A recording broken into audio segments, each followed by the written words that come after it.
మైదా పిండి తీసుకోవాలి. తీసుకున్న మైదా పిండిలో కొంచెం సాల్ట్ అలాగే ఒక కోడిగుడ్డు తీసుకుని ఈ విధంగా వేసుకున్న తర్వాత బాగా మైదా పిండిలో కలిసేలాగా బాగా కలుపుకోవాలి. చూసారా, కాసేపటికి ఇలా అవుతుంది. అవిన దాన్ని ఈ విధంగా 3 బాల్స్ అయితే చేసుకున్నాను నేను. ఇప్పుడు ఈ బాల్స్ మనం 30 మినిట్స్ పక్కకు పెట్టేసుకున్న తర్వాత మీరు వీడియోలో చూసినట్టు ఈ విధంగా ఉంటుంది అనమాట. సో ఇప్పుడు మనం దీన్ని అదే బ్యాంకాక్ అక్క చేస్తుంది కదా, బ్యాంకాక్ అక్క చేసినట్టు చేయాలి. కానీ మనకి బ్యాంకాక్ అక్క చేసినట్టు అంత అలవాటు ఉండదు కాబట్టి ఎలా వస్తుందో తెలియదు. కానీ ఒకసారి ట్రై చేసి చూద్దాం. ఫస్ట్ అయితే అక్క ఈ విధంగా చేస్తుంది. ఒకవేళ మీరు ఎవరన్నా యూట్యూబ్లో అక్క వీడియో చూసినట్లయితే నేను చేస్తుంది మీకు తెలుస్తుంది అనమాట. ఒకవేళ చూడకపోతే అక్క వీడియో కూడా ఒకసారి ట్రై చేయండి. అక్కకు కూడా సబ్స్క్రైబ్ చేసి సపోర్ట్ చేయండి.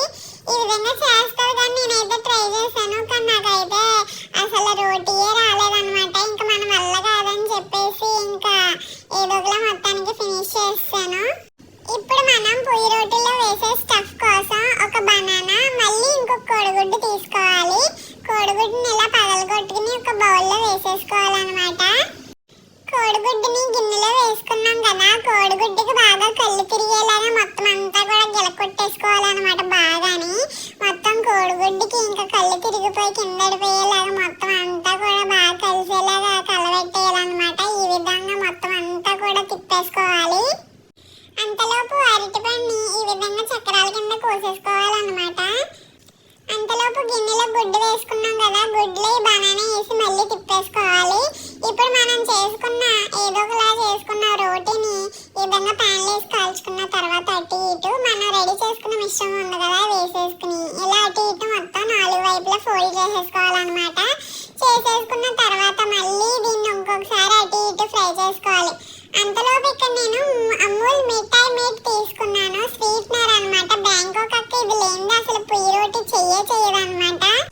ఒక 5 నిమిషాలు అయితే మన రోటీ గట్టిపడిపోయి ఈ విధంగా వచ్చేస్తుంది. ఇప్పుడు మనం కట్ చేసేసుకుందాం. మీరు చూసినట్లయితే బ్యాంకాక్ అక్క కూడా ఈ విధంగానే కట్ చేస్తుంది. అటు ఇటు కట్ చేసుకున్న తర్వాత మళ్ళీ ఇంకో ముక్కల కింద క్యూబ్స్ కింద కట్ చేస్తుంది అనమాట బ్యాంకాక్ అక్క. బ్యాంకాక్ అక్క ఇలా ముక్కల కింద కట్ చేసుకున్న దానిపైన ఇందాక మనం అమూల్ మీట్ తీసుకున్నాం కదా, బ్యాంకాక్ అక్క అయితే మిల్క్ మేడ్ తీసుకుంటుంది.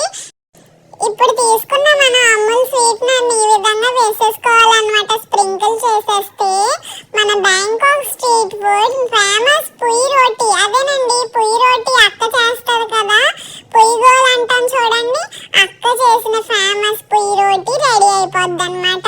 వీడియో ఎలా ఉంది, వీడియో చూసిన తర్వాత ఎలా ఉందో ఒకసారి కామెంట్ చేయండి. నా వాయిస్ నచ్చిందా మీకు?